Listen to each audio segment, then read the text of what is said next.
This is Make it plain. Make it plain. MIP With Masamela Matfumo. Mark Thompson. Make it plain. Get woke.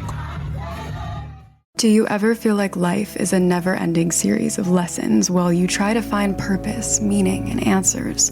I am Vanessa Fontana, the host of Figuring Shit Out, a podcast where we undertake self-help, coming of age, and healing. As I live my 20s in New York City figuring shit out myself, I've realized that if you spend your whole life trying to get your act together, you don't have a life. You have an act. On Figuring Shit Out, every Sunday, you get to normalize the journey of not knowing and be guided into living your life with more intention and ease. Just coming off of Netroots just a couple of weeks ago. Happy to have back with us for another edition of Thursday Kos. We did Thursday Kos live from Netroots in Chicago. That was fun. It was I wish fun. we could always do it live. Yeah, that was a lot of fun. And got a chance to see a lot of people. Markos of Daily Kos, the founder and publisher, and the founder of Civics with a Q, and the host of the podcast, The Brief. So Netroots was a success this year. I think we would agree. Yeah, it was one of the largest by people attendees. It was the largest by paid attendees, which is surprising given, we're still sort of, I guess we're pretty much out of the post-COVID phase. People are starting to feel more comfortable going out and about, and maybe there's some energy there. People want to get out and about. So yeah, there's a lot of energy there. Chicago, I think, is a lot more accessible. It's a very accessible city for people around the country to fly to. It's very central. And I think next year in Baltimore, right on the Acela line, I think that's going to be huge. I think next year's is going to be next level. So I'm excited. I'm excited for it. I'm excited with the people that I got to meet and the energy we felt and the optimism for next year's presidential and Senate and House elections and state level elections. I think we have an incredible bench. I'm so excited about our young Democrats in the House, and so yeah, I'm looking forward to keep doing that work and keep growing this movement, because as I said I spoke in a keynote, and I always keep coming back to this. And I did the same thing last year, Markos. We need to sort of remember how far we've come in 20 years. I find that energizing, because if you sort of get caught in a moment, you'll be, Joe Manchin, Kirsten Sinema, what pains in the butt, why is Dick Durbin doing blue slips, and why do we still have a filibuster?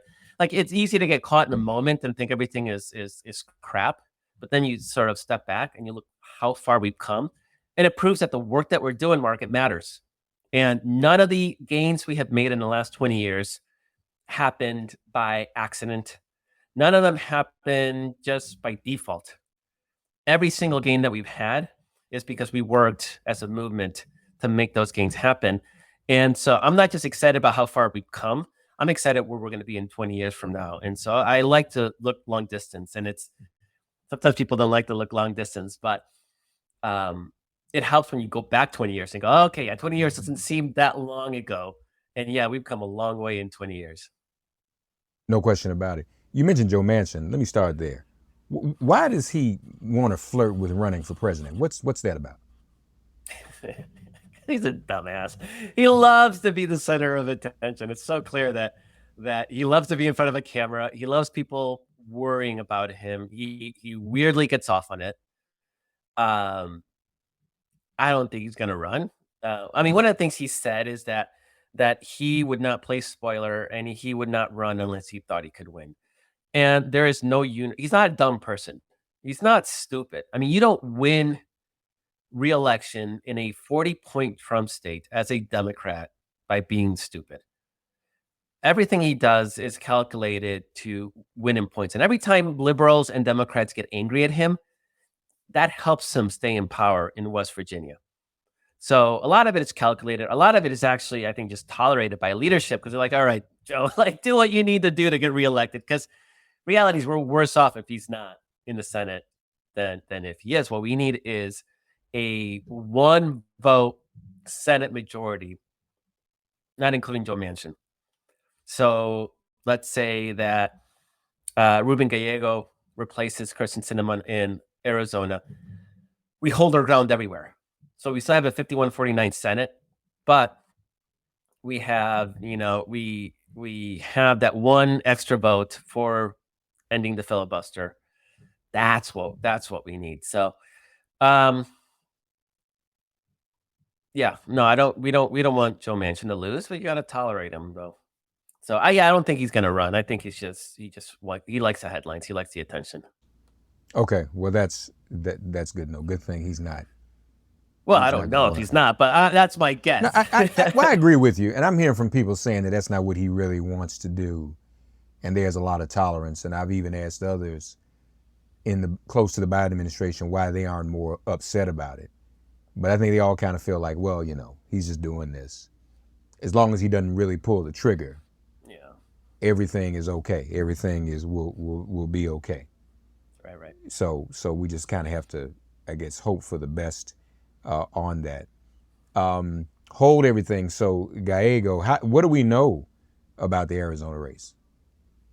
I mean, every poll that we've seen has Gallego narrowly ahead. Every poll that we've seen has Kirsten Sinema with like 10% of the vote. I don't think she's going to run, actually. It just doesn't, unless she decides she wants to play spoiler and try to screw over the Democrats for sort of drumming her out of the party. I mean, I guess that's possible. She's just not raising a lot of money.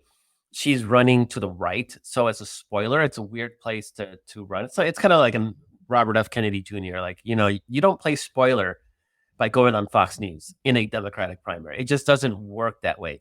She wants to go on Fox News and take votes away from the Republican candidate, all the power to her. So I don't even think it's that clear cut that she harms Democrats. And so I like her chances. It's Arizona. It's going to be a close race. We can't take anything for granted, obviously. It's going to be a hard fight, but I like where Ruben Gallego is right now. He's raising a lot of money. He seems to be bringing the party together.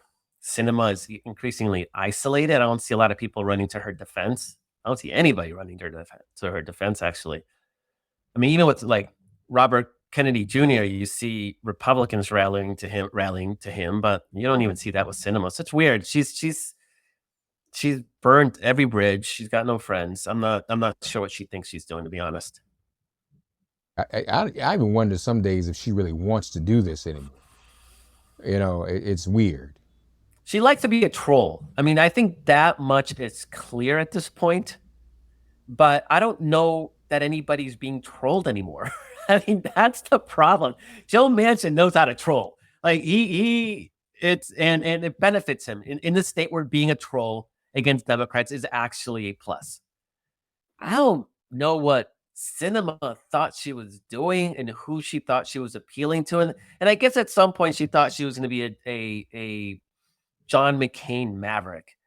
But John McCain was a Republican. He was a real Republican. And his maverickness was a fraction. And he talked crap about his party. He when he voted against eliminating the Affordable Care Act, it was a vote of conscience. It wasn't him being, I'm going to like troll Republicans. Like he actually believed that given his own health issues, he wasn't able to join his party. I'm willing to give Joe Manchin votes like that, given his state, right? But Sinema, none of what she does makes political sense. And she thinks that just by being an a-hole, that's what being a maverick was. But John McCain wasn't an a-hole. He was not. He was actually beloved by people because he stood for something. And even if you disagreed with what he stood for, it was genuine. And nothing about Sinema is real. And that's her problem. That's why she's sort of lonely and isolated, because nobody likes her, nobody trusts her. And all the fancy outfits, she's walking around in pink, thinking she's Barbie. Nobody cares. Like she's just tiresome and boring. And yesterday's news, and people have seemed to have been moved on. And Gallego is the future of that Arizona Democratic Party. Now, you mentioned holding what we have. Is everybody else pretty safe? No, not at all.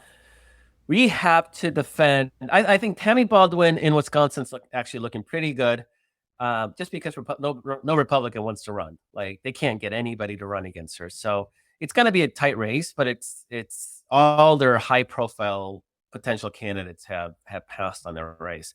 But we're going to have a tough race in Ohio. Sherrod Brown is a legitimately liberal in a 8-point Republican state in a presidential year. And Sherrod Brown has some magic sauce that, he gets reelected in Ohio in a tough state, but presidential year is going to make it tougher. He's got advantages, right? He can run on abortion. Right now, the abortion issue, because Republicans are trying to eliminate it via ballot initiative, they're realizing they're going to lose. So they're trying to eliminate the ballot initiative process, not eliminate, make it a lot harder. You need 60% of the vote to pass anything, which is almost impossible. But that effort is failing by a lot. I mean, last poll I saw was like 30% approved, supported, like 58% were against it.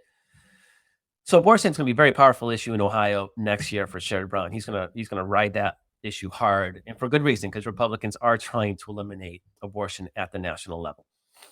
Then you have Joe Manchin, obviously, and he's going up against the governor, who happens to be a former Democrat, which is there's some hope that maybe in the primary he doesn't make it through, some MAGA person, but that's going to be a tough race. And then you got Montana. That's going to be a tough race. That's a 10-point Trump state, and John Tester is running for re-election again. The abortion issue is playing really well for Democrats in Montana.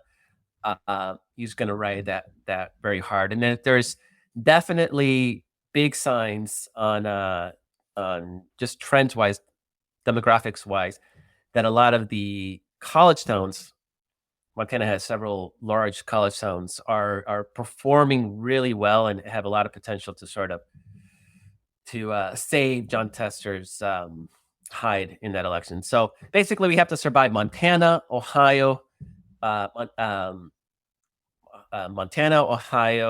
West Virginia, and maybe Wisconsin. And we really don't have any real pickup opportunities. Our two best pickup opportunities are Texas and Florida. And Ted Cruz is hugely unpopular. So there's maybe an outside chance that can be competitive. Ted Cruz only won by 2 points last time he ran for re-election 6 years ago against Beto O'Rourke. I mean, there's maybe an outside chance that something there happens. Florida, Rick Scott is not particularly beloved, but Florida's Florida. If we win those two states, it's because we've absolutely crushed it everywhere else. So I don't see those as, those are not the states that will save the Democratic majority. Those would be the states that in a Democratic blue wave would expand, because we've already held Wisconsin, Montana, West Virginia, and Ohio. So it's tough. The Senate is tough. It's savable, but it's tough. The House is a different question. The House, I think we're gonna win. We're gonna win handily. There's 18 Biden districts, and they're gonna revert. Not only that, but there is the redistricting that is happening in Alabama, in Louisiana, and Alabama's. They're trying to cheat. They're trying to ignore the Supreme Court. We're going to get an extra black majority district in Alabama. We're going to get an extra one in Louisiana. The Wisconsin Supreme Court is going to draw new lines in Wisconsin, hopefully in time for the next election. The New York legislature is going to draw new lines. So just by drawing new lines, I mean, we may be picking up, good 4 to 5 seats right there. That's the Republican majority. Now you have 18 Biden districts, and some of them are heavily Biden districts. They're good, and we just had low turnout in Southern California and New York because there wasn't anything of real value on the ballot. Neither state was worried about losing the right to abortion, right? So a lot of the issues that played in battleground states did not play in the two biggest Democratic states. They're going to turn out next year, and so right there, that's probably worth another five seats right there. And then there's just Democratic, seats Republican held seats that they won by a sliver that are Biden districts all across the country. So I could see us ending with a 10, 15 seat majority at the end of once all the votes are counted. So I'm feeling really good about the House. Just the map, it looks really good. The trends look really good. The Senate Senate's tough. So what happens if Trump stays on the ballot, or if he doesn't? In other words, is it better for Republicans? Are more people going to come out? And we've discussed this question before, whether or not his presence brings more of those voters out that otherwise wouldn't come out. What do we know? Hence, more vote if he's on the ballot, less vote if he's not? Or are there some signs that there are just enough of them, a sliver of them, that are sick of him too? Do we know anything about that? We know that Trump brings out people that do not vote otherwise. We do know that. These are disaffected rural whites who are nihilists. And so they don't believe in any politicians, but they believe in Donald Trump, the individual. And that's non-college educated. Yeah. And this is a good 10 to 20% of the electorate. Empathetic to felons. Go ahead. So these, yeah, exactly. These are people that we didn't even know existed politically. We always talked about, non-performing core Democratic constituencies. Like these guys came out a little bit in 2016, and Trump won by the Electoral College. They came out in even bigger numbers in 2020, which we were saved by an even larger surge in Democratic base turnout. But these people exist. They did not turn out last year, which is one reason that Democrats did so well. It's the reason that Republicans cannot quit Donald Trump, because I think they look at the math, and yeah, they've been losing since Donald Trump was elected. But they realize that if they lose 10, 15, 20% of their base without Trump around, or with an angry Trump actively telling them not to vote, because Donald Trump would do that if he's not the nominee, that they can't win. Now, I suspect that Mitch McConnell nowadays, which is he would have voted for impeachment, just rip that Band-Aid off, right? Because you can't rebuild as a party. After what was it, 1976, the Republicans looked really bad shape after Watergate and after Richard Nixon. 4 years later, they had Ronald Reagan, right? So people have short memories. Things happen, and once a party is in power for too long, or long enough, and there's a very real chance that the Democrats may have a real long streak here, because Democrats are, Republicans are looking poor. So yeah, you rip off that Band-Aid. You have a bunch of pissed off Trump supporters. They quit politics, but they can more than be offset by growing suburban college-educated voters, right? Make it play for them. But instead, they're really banking on these rural voters, evangelical voters. It's a shrinking number. Gun owners. There are more guns, but they're concentrated in fewer and fewer people. That's a shrinking demographic. Old Southern white men. They're old. They're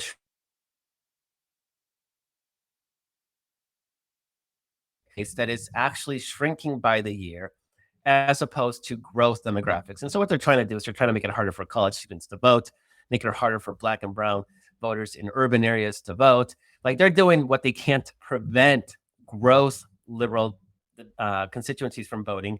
And they haven't really tried to get in the way of suburban white voters yet. I wouldn't doubt that they may at some point try to do that, because they're not going to try to compete. But right now, it's still enough of a swing demographic, and you still have those suburban white men that are voting Republican. If they start, that group starts chipping away, starts swinging to the Democrats, which I think they're starting to at least consider it, then I think Republicans are particularly in deep trouble. So those are big factors, and I would love to see movement with those white suburban college educated men next year. We're talking 5-10 points. We don't need to see a big swing. The other piece, and this is I don't know if you ever talked to Simon Rosenberg. He would be a great person for you to talk to. He used to be the head of the New Democrat Network, which was sort of a centrist New Democrat, Bill Clintonian think tank, and he's evolved so far beyond that. And he was one of the few people last year, along with us at Daily Kos, that were saying Democrats are going to win. And he built a big Twitter following around it. And now he has a Substack. And so he's got what he's calling the 55% project, right? Which is just, if you increase voter turnout with young voters, with Black voters, with Latinos, with single women, just by 2-3 points, you can go from Democrats winning 52% of the national vote to 55%. You're talking a 3-point shift, right? That 3-point shift means you're barely winning by the margins to a 55-45 Democratic majority, which makes it incredibly difficult for Republicans to win the presidency, and actually starts moving states like North Carolina in down ballot seats, the Senate seats, Florida, Texas, starts moving them closer in our direction, and accelerates the transition of states like South Carolina and Mississippi to contested status. So it doesn't seem that ambitious to go 3 points with these groups. But you do that, and that 55-45% Democratic majority is actually real. So it's fun to hear him. He's done the math. It's actually kind of fascinating. And so yeah, I would recommend you talk to him. But why did I bring up Simon Rosenberg? I don't know, maybe, just the idea that we have these sort of demographics that are growing, and Republicans are not trying to compete anymore. They're trying to subvert their ability to vote. So, yeah, that's where we are today. And if I was a Republican, I would rip that Band-Aid off, boot Donald Trump from the party. Understand you're going to lose 2-3 elections in a row, but then you can rebuild something that is more broadly accepted. And that would be like just a low taxes, anti-crime party. And I think it would do really well. Do you ever feel like life is a never-ending series of lessons while you try to find purpose, meaning, and answers? I am Vanessa Fontana, the host of Figuring Shit Out, a podcast where we undertake self-help, coming of age, and healing. As I live my 20s in New York City figuring shit out myself, I've realized that if you spend your whole life trying to get your act together, you don't have a life. You have an act. On Figuring Shit Out, every Sunday, you get to normalize the journey of not knowing and be guided into living your life with more intention and ease. Well, but as you mentioned, Watergate was a setback. Then they came back with Ronald Reagan sooner than they should have.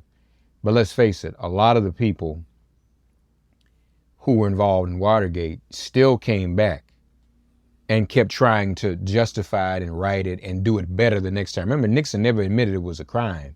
He just says it was a botched operation. And so, let's get it right the next time. So you had Watergate alums in the Reagan administration, in the Bush 1 administration, in the Bush 2 administration, and now obviously around Trump. So there's just a culture. There's never been anybody to emphatically say, we want to root this culture. There's another website you and I know, crooksandliars.com. We want to root the crooks and liars out of this process. It never happened. Now, but we also know really the only real reason that Reagan came to being was because of the economy. The economy was in very bad shape. And they took advantage of that. Okay. What are your thoughts? And this is a sort of a civics with a Q question as well, because I'm looking at some of the polls and people aren't real enthusiastic about the economy on civics. But yet the White House is touting Bidenomics, continued job growth, fully restored employment since COVID. So what's the deal? Is the economy okay? Is that enough? Will that help? I mean, the economy is probably the best economy that we've seen in generations. I mean, not only is unemployment at essentially functionally almost zero, 3% to 60-year low, but inflation is under control, and it's the lowest inflation rate in the industrialized world. I mean, we're not seeing these kind of numbers in Europe or Asia. So it's very little for Republicans to really grasp on. So they're going to still talk about gas prices are too high, and they're going to ride that horse because why not? Now, polling's never going to show that people really think the economy is well, because any Republican answering the poll is going to absolutely answer no, just for partisan reasons, their own personal situation. So there's been polling done. I think Navigator does this, where they ignore the partisan component and they say, is your financial situation better or worse off the last X number of years? And if you ask it absent of the partisan envelope, framework, you get like 70-80% of people say that they're better off individually. They're better off. And it is in Biden and the Democrats' interest to really hammer this idea of Bidenomics, because all the indicators look freaking fantastic. All the economists thought that we're gonna go into recession because of the inflation issue. And how could you lower inflation if you had such high growth job numbers? The more people have money, the more they spend. That drives inflation by economic theory. But somehow that's not happening. Inflation is down. Employment remains at record highs. Unemployment at record lows. and stock market's doing great. So anybody that's got investments are going to look at those and be pretty pleased. So it's a question of selling it and trying to counter that conservative narrative that's going to be all dominant, right? Because Fox News is going to be going on and on and on about the bad economy, ignoring the actual numbers. And there are going to be enough people that are going to do so for partisan reasons. And a lot of people don't pay attention or peripherally do so. And they may be personally making a lot more money because their job makes more money, but they pay a little bit more on gas. And so that gets them angry. So that's going to be the challenge, I think, is taking credit for that economy and really, really selling it. And, Democrats are terrible at selling, at selling their own policies and successes. This is not something that we really nailed as a party in the past. So, but I will say this, Mark, is that last year the economy didn't look so great. Inflation was at 8-9% during the election, and we still won it because in the end, the election wasn't about the economy. It was about abortion rights, personal freedoms, and a defense of democracy from a Democratic Republican Party that's trying to essentially destroy our democracy. And none of that has changed moving into next year. So those two issues are still going to be salient. Given where the economy is now as a backdrop, it's going to be an even more favorable environment for Democrats. So I'm incredibly bullish on next year. And I suspect you're going to see all these Democrats running out in full force talking about how great the economy is. And I think that'll have an impact. Yet the Fed in the past 24 hours has raised interest rates. If there's not, and they're admitting that there's no longer a likelihood of a recession. So why continue to raise interest rates? I don't know. Okay. I don't know. Given where the inflation rate is, it seems this is probably the last time they're doing so, and we may start seeing some easing, or maybe even holding the ground for a while because there's really no reason at this point. The economy does not seem overheated, and any inflationary pressure is down. There is, and you may know this, but there is a Wall Street bias against full employment. Companies don't like it because it makes the cost of labor higher. If there are fewer people looking for work, you got to pay more for those employees, which may put pressure on corporate profits. But we're not seeing that yet. Corporate profits are doing freaking fantastic, and because they're all gouging, that's where all the inflation is gouging from corporate America. So yeah, you're not seeing the things that Econ 101 says that we should be seeing it. And I don't have an answer as to why. I'm not steeped well enough in economic matters to really understand how Biden, how does his entire economy has bucked those trends. But yeah, inflation's coming down, and I think a lot of it is that a lot of that inflation was corporate fueled and it was artificial, and so. A big part of that was used car prices. And finally, people are like, you know what? We're not going to pay these prices. They stopped buying. And lo and behold, used car prices are plummeting. They're down almost 15-20% from their highs. And so that has an impact on inflation because you're not paying as much for cars anymore. And those are the maybe that is Econ 101. You raise the prices too high and people will stop buying them. But yeah, I don't know what the Fed is thinking, and I suspect even this one was very controversial. The other ones weren't even so controversial. This one was controversial. I think this is probably the last hike, unless we see some big unexpected increase in inflation in the months ahead. Well, it ought to be. Lastly, just to close out Netroots, when we were there, we talked about the importance of local organizing, local representation, state by state, local communities. Any more insight on what you saw at Netroots, and just when we talked about it, you were very excited about that local presence and the state by state presence. Any new information? You still feel good about that? Yeah, no, I feel great about our the way we're recruiting candidates. Candidates are raising money. People are excited to support them. The one warning sign I see, the one red flag, is that organizations that are doing a lot of this work on the ground are having trouble fundraising. Um, People are not donating as much to get out the vote organizations and candidate recruitment and training organizations. And I think part of it is because the movement burnt out their email lists and made it untenable. And now they're doing the same with texts, right? I get unsolicited texts almost every day now from organizations that I didn't sign up for. So there's a bit of killing the goose going on, and candidates seem to be bucking that trend for now, but it's the rest of the progressive ecosystem is getting hit. I mean, Daily Kos suffered from it as well because a lot of our fundraising was via email, and it led us to have to make some layoffs at Daily Kos, and you're going to see some big layoffs in progressive organizations later this year. They're starting to realize that they can't support the staffs that they do, given the amount of money that they're raising. And it's a shame because, it may not have, it's going to have an impact in 2024, and it's going to have an even bigger impact moving forward unless we figure out how to sustainably support the movement without burning donors, because people have abused donors. And that's the red sign I see.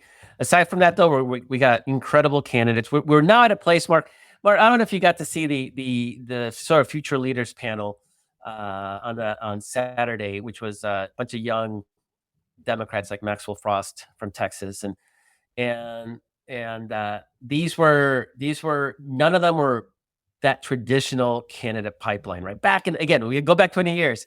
20 years ago, to run for House, you had to be a lawyer with a network of people that would give you the money you needed to run. And who was that? It was old white guys. I mean, that's who ran for office. No women, no people of color, because they weren't part of that club.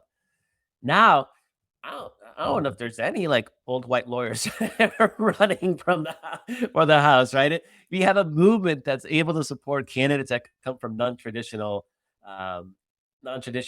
sources, activists and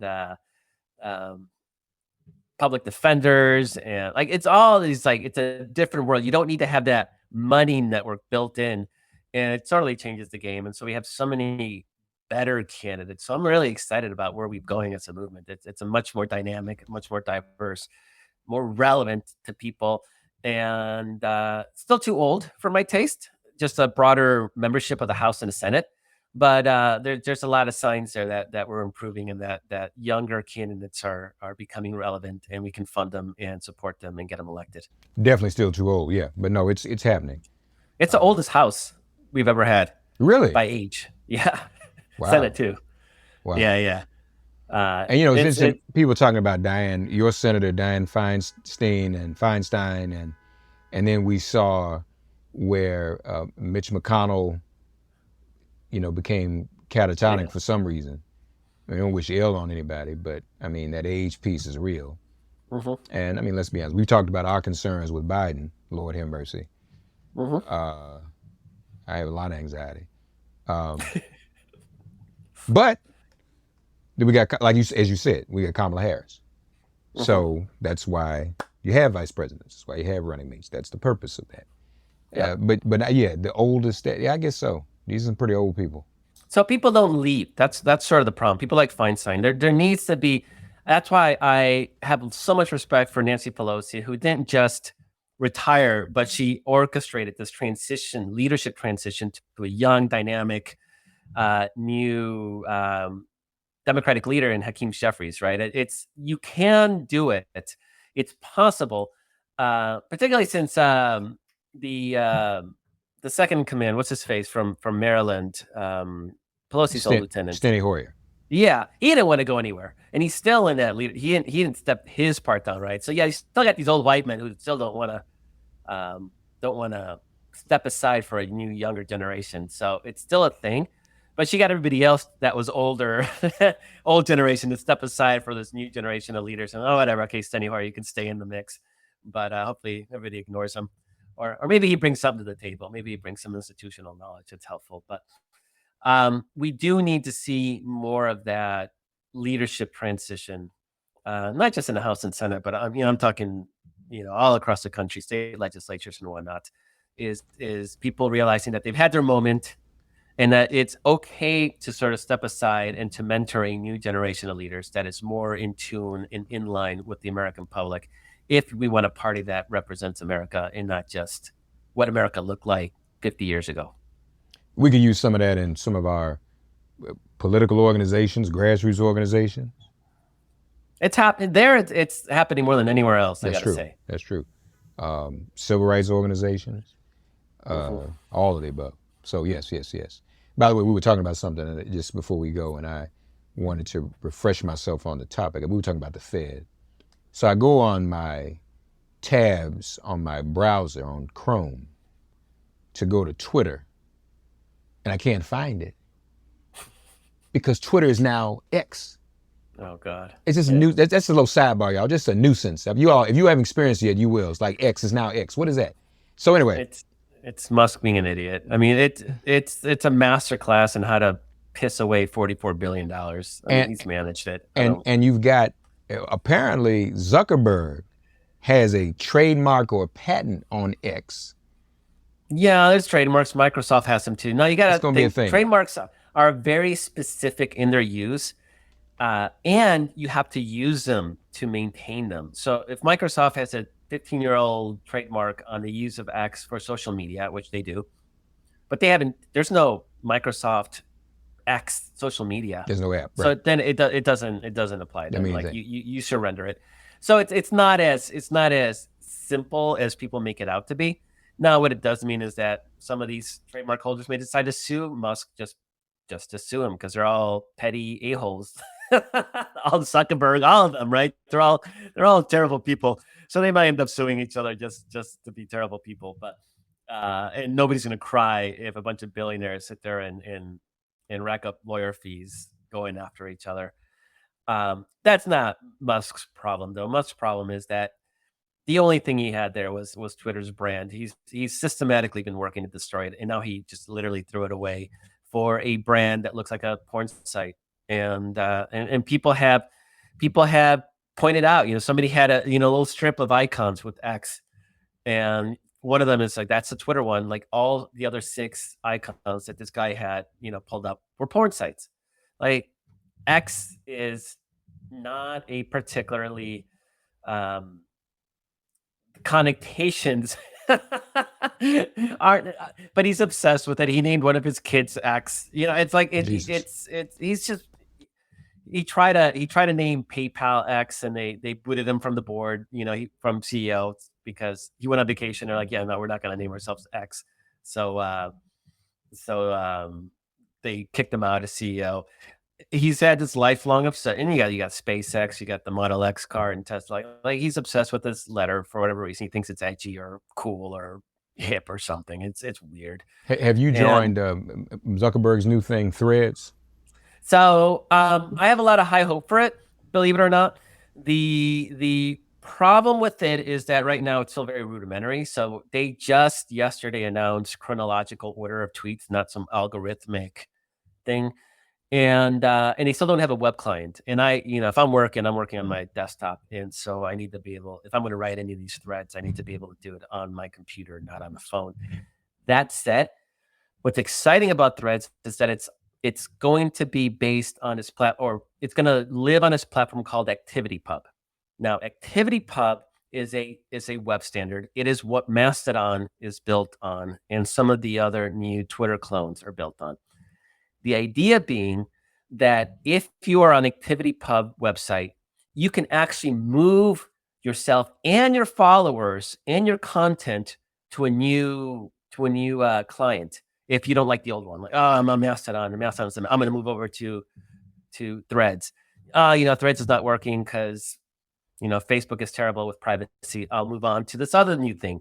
And so platforms will compete, not because right now we have what's called a network effect, right? People don't want to leave Twitter. I have 180,000 followers on Twitter.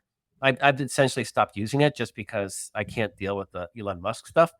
180,000 followers, though, is a very valuable group of people that I could be talking to and promoting Daily Kos and promoting my politics. And right now it's lost. It's a lost asset because it's stuck on Twitter. So I either have to stay on Twitter or I have to go somewhere else and start new. If Twitter was on ActivityPub, I could just literally move 180,000 my followers, all of them, to Threads or whatever, right?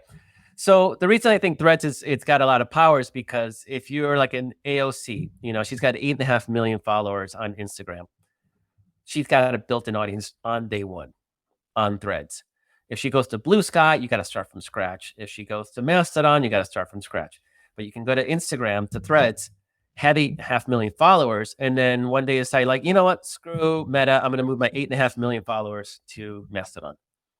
And so that's the promise to Threads. In fact, it's so cool and it's so promising that we're looking at maybe seeing if we can move Daily Kos to it as well, because right now we have this web walled garden. To participate on Daily Kos, you have to sign up at Daily Kos and create an account, and you can't share that material easily in other platforms. What if we tore down that wall and just plugged into this network that is spread out all over the web, and to me that's exciting, right? Because it allows other people to more easily participate in Daily Kos, and it allows Daily Kos users to more easily participate on other ActivityPub websites. So that's the promise. Or it's still a new standard. It's very nascent, but that's why I'm excited about Threads. Not because Instagram and privacy and Zuckerberg and they're all a-hole, they're terrible. But if it's plugging into ActivityPub, it validates that standard, and it makes that standard the standard. I think the whole social media sphere is dramatically reshaped at that point. And then you have Threads and Mastodon and Blue Sky. You have them competing on features and privacy and moderation, as opposed to hoarding and creating that wall to prevent you from leaving because you expended effort to build an audience. Does that make sense? Did I explain that well? You did explain it very well. That's interesting. Well, keep us posted about what Daily Kos is going to do with that, That's very interesting. Folks, Civics with a Q, dailykos.com, of course, as always. Check out the podcast, too. And as always, it's a pleasure to have our dear friend on with us. Have a good weekend, man. Yeah, you too. Thanks so much. Talk to you next week. Thanks for getting woke and listening to Make It Plain. As always, perform an act of kindness on behalf of an elder or young person. Write a letter to a sister or brother who just so happens to find her or himself incarcerated. Offer libations to the ancestors upon whose sturdy shoulders we all now stand. And above all, give thanks to the God of your understanding by whatever name you call her and him. All God asks of us is that we give each other love. Thanks for giving MIP love. And please remember to subscribe and give us a 5-star rating. If all hearts and minds are clear, it has been made plain.